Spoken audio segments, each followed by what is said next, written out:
Salut les gars, comment ça va? Bienvenue pour une nouvelle journée chez Bay et pour Build. Dans l'épisode d'aujourd'hui, on va s'attaquer à notre porte endommagée. Vous vous souvenez de cette porte, cet achat incroyablement intelligent que j'ai fait? On doit la réparer et la remettre en état, donc on va faire un peu de carrosserie dessus. Nous allons travailler sur notre kit carrosserie et je vais vous montrer comment lisser les bords et en améliorer l'apparence. Ce type de problème est courant avec les kits carrosserie. Je vais vous montrer comment l'améliorer facilement et proprement. On va réparer notre pare-choc arrière et appliquer une couche d'après. Un peu de carrosserie et de peinture à suivre, restez avec nous.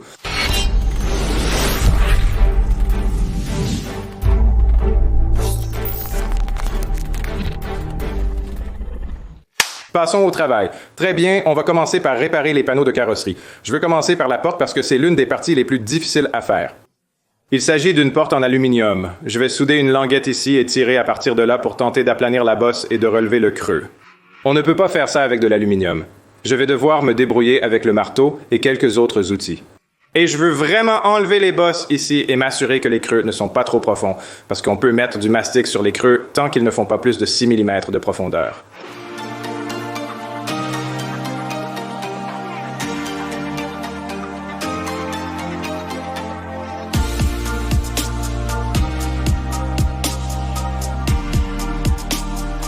Je ne sais pas si c'est beaucoup mieux à la caméra, mais on a réalisé ce qu'on voulait. On a minimisé les creux, on a éliminé toutes les bosses, donc maintenant on peut commencer à reboucher. C'est l'endroit le plus bas avec une épaisseur d'environ 1/4 de pouce. Je vais donc commencer par poser de la fibre de verre.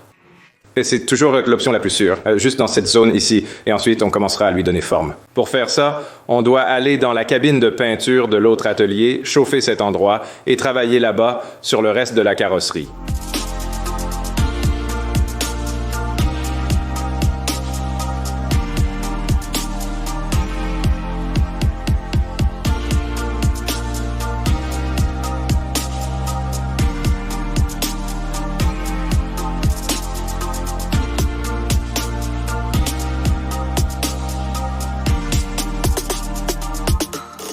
La porte avance bien. J'ai enlevé les résidus de ruban adhésif avec un dissolvant 3M, puis j'ai appliqué du mastic de finition sur les zones creuses que j'ai vues sous créer en ponçant.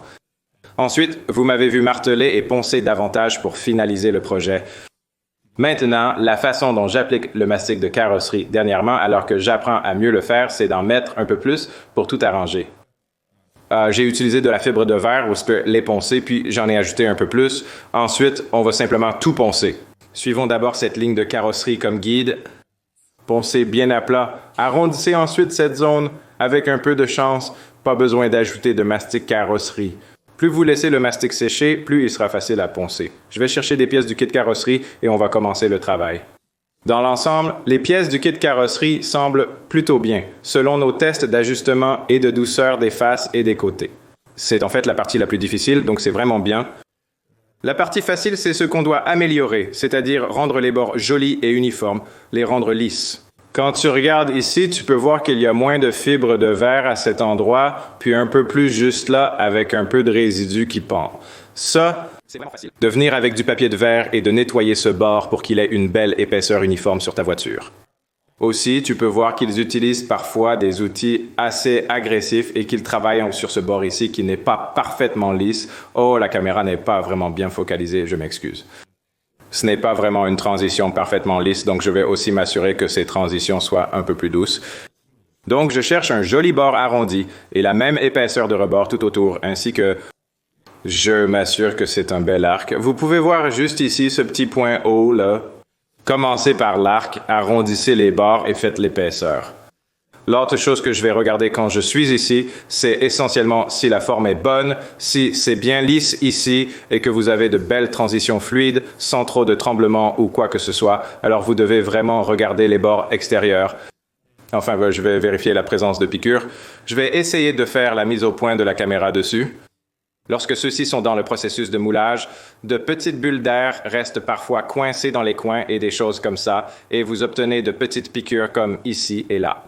Je mets un peu de mastic de finition que vous pouvez passer avec une lame de rasoir ou votre main. Vous verrez juste un petit point, puis vous revenez, vous l'essuyez avec du papier de verre, et c'est terminé. Et il y a aussi parfois, au hasard de ces petites zones creuses que vous voulez corriger. Pour cela, j'aime utiliser du papier de verre grain 220. parce qu'il est bien, il enlève assez de matière d'un coup. Mais il ne laisse pas de rayures trop profondes, car je vais mettre un après dessus et ensuite je vais poncer à nouveau. Je précise que je n'utilise pas de ponceuse électrique pour cela, tout se fait manuellement.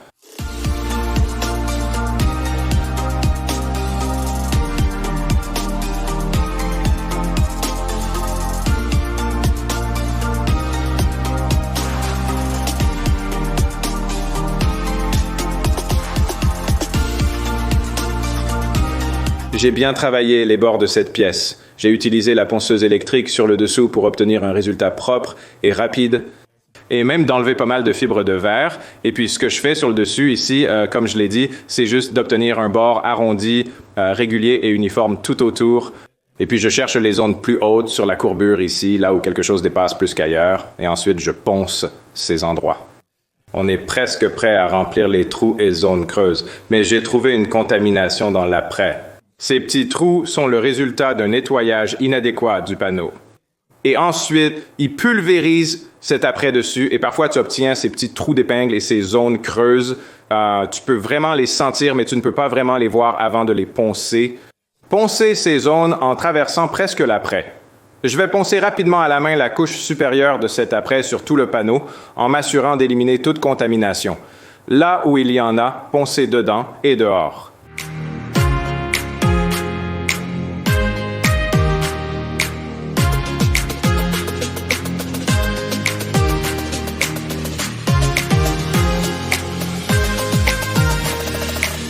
Ce ponçage rapide était vraiment important. Il a en fait révélé beaucoup de petits trous supplémentaires que je n'avais pas vus, car ils étaient cachés par l'après. Donc je dirais à tout le monde de faire ça chez soi.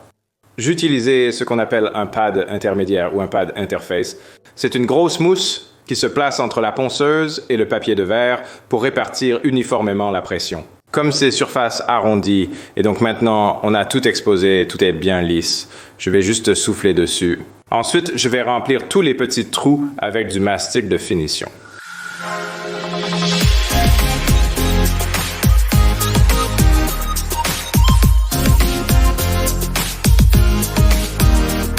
J'ai appliqué du mastic de finition sur les zones piquées et creuses. Il faut maintenant laisser sécher. Je vais passer à la pièce suivante, puis on reviendra poncer celle-ci pour la terminer.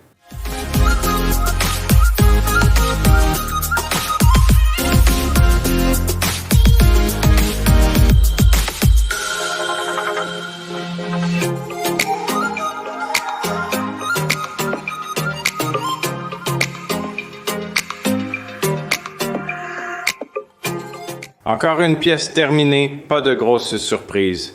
Je commence à prendre le rythme. J'ai retiré celle-ci de la voiture et je vais m'occuper d'un petit éclat dans la fibre de verre. Je vais retirer la partie cassée, la refibrer, puis pendant que ça sèche, je m'occuperai de l'autre pièce.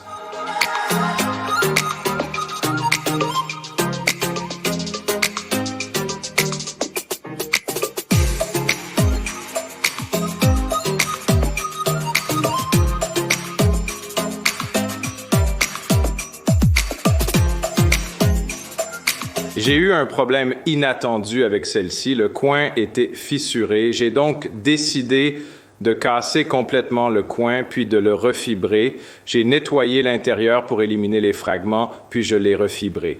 Le problème le plus fréquent avec ces pièces semble être que les coins se fissurent lors de l'expédition. C'est ce qu'on avait ici qu'on vient de réparer avec de la fibre de verre sur celle-ci. Et c'est aussi ce qu'on avait de ce côté-là. C'est surtout à cause de la façon dont elles sont emballées. Ils ont dit quelque chose que je n'ai pas fait. Quand elles arrivent, il faut tout inspecter avant d'accepter la livraison. Maintenant, je ne pense pas qu'ils aient expédié la pièce déjà fissurée comme ça. Ça a sûrement eu lieu pendant le transport, mais je ne l'aurais pas renvoyé de toute façon, puisque c'est une réparation assez rapide. Donc maintenant, on va laisser sécher ça, repasser sur l'autre pièce et commencer à travailler dessus. Quand on aura fini celle-là, on pourra revenir sur celle-ci et finir de la poncer.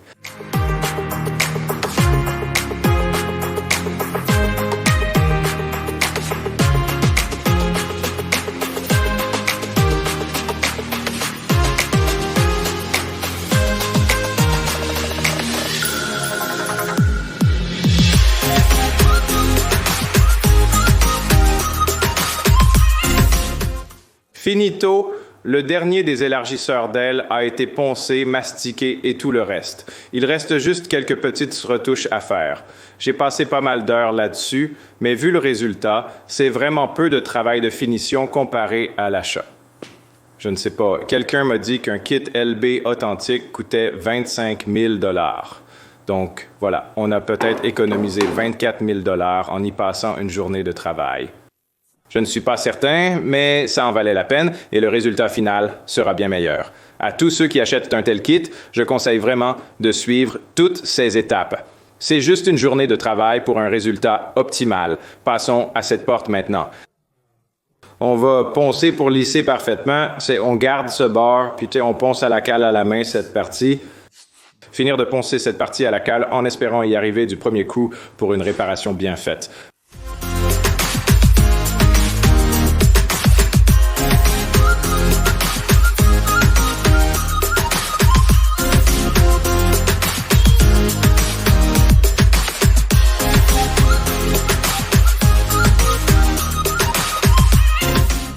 Très bien. Je pense que j'ai obtenu la forme ici. Il y a un peu de piqûres ici et ici, donc encore un peu de mastic de finition nécessaire. Mais dans l'ensemble, je pense vraiment avoir réussi la lèvre ici qui remonte, puis ceci. Cette ligne de carrosserie qui remonte ici aussi. Et j'ai tout bien aplani à nouveau. Donc, ce que je veux faire maintenant, c'est ramener cette pièce sur la voiture, tester avec ça sur la voiture et m'assurer que ça s'aligne bien avec l'aile, comme je le souhaite, pour vérifier que tout est bon.